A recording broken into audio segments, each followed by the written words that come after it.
Jesse Meester's story is the definition of charm turned chaos.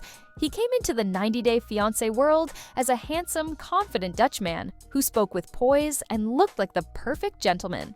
But behind that polished smile and sweet words was someone who slowly revealed himself as one of reality TV's most self-absorbed personalities. What started as a romantic adventure soon turned into a roller coaster of manipulation, control, and attention-seeking. When Jesse first appeared in 2017 on Before the 90 Days with Darcy Silva, it seemed like a fairy tale.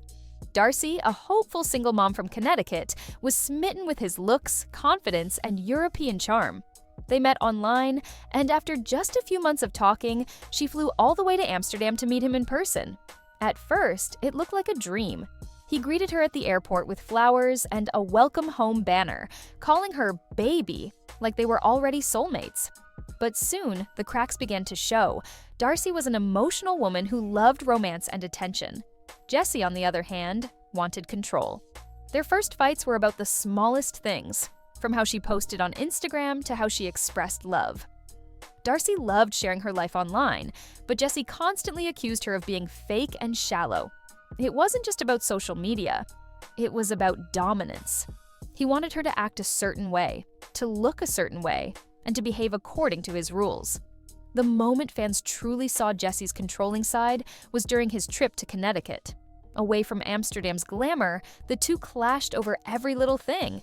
Jesse even argued with Darcy in front of her teenage daughters and lectured her about parenting.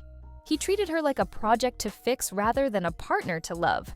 And then came the now famous steak incident. Darcy was cutting her food, and Jesse decided to correct her, saying she wasn't slicing it on a bias. It sounds ridiculous, but it turned into a massive fight. That moment summed up everything about Jesse's personality. Always nitpicking, always needing to be right, and always trying to appear superior. But it got worse. During another argument, Darcy accidentally dropped one of her shoes near him, and Jesse called it assault. He even threatened to call the police. Instead of diffusing the situation, he escalated it dramatically, playing the victim while Darcy stood there emotional and confused. Viewers saw right through him. It was obvious that he wasn't scared. He was performing.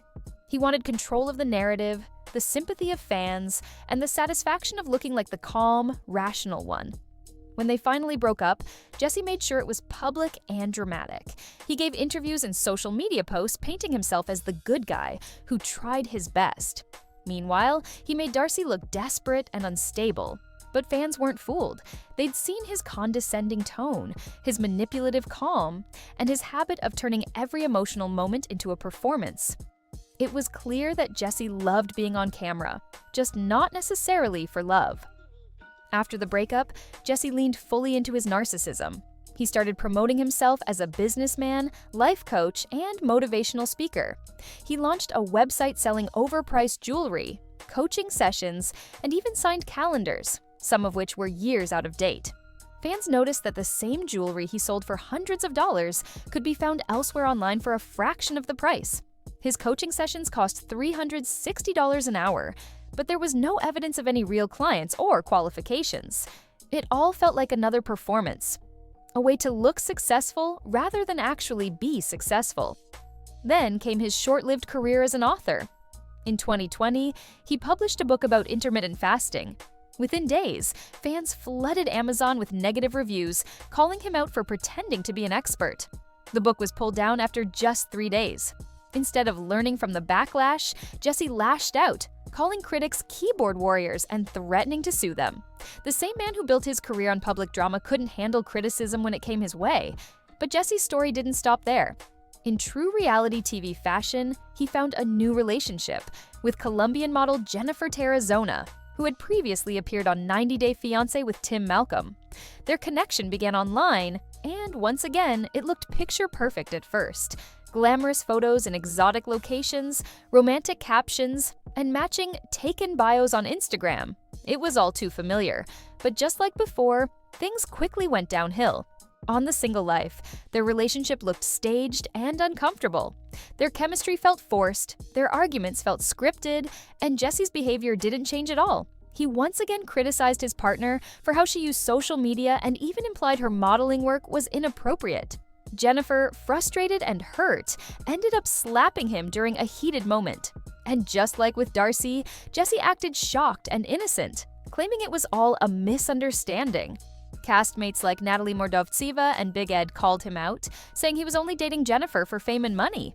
Even Tim, Jennifer's ex, called them both fake and narcissistic, but instead of admitting anything, Jesse doubled down. He and Jennifer later announced a breakup, but fans quickly realized it was fake. Months later, they reappeared together, proving it was all a publicity stunt to stay relevant. In between his staged relationships, Jesse continued building his brand.